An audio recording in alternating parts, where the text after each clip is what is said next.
देखिए, we as a man don't understand this sometimes, और ये मर्द और औरत दोनों के लिए है कि जब आप एक दूसरे को बेइंतहा तकलीफ़ दे देते हैं और उसके बाद आप ये उम्मीद लगाएं कि ये मेरे साथ पहले जैसा क्यों नहीं रहता, दिस इज़ रेडिक्यूलस। ये बहुत अहमकाना बात है कि आपको औरत की मोहब्बत से नहीं, उसकी नफ़रत से डरना चाहिए। उसकी नफ़रत से डरो, आप उस वक्त से डरो जब वो आपको ख़ास से आम कर दे। और मैंने, आप यकीन करें, मैंने ऐसा होता देखा है। औरत जो है ना, वो मोहब्बत भी बाकमाल करती है, मोहब्बत के अलावा नफ़रत भी बाकमाल करती है। अगर वो आ जाए इस चीज़ पे, वो आपको दी हुई दुआएं तक वापस छीन लेती है।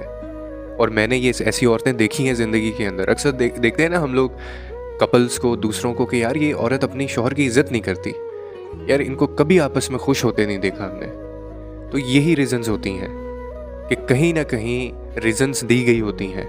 और फिर हो सकता है कि कुछ औरतें भी होती हैं, वो मुनाफिक होती हैं, उनमें भी दोगलापन होता है, उनके सामने जो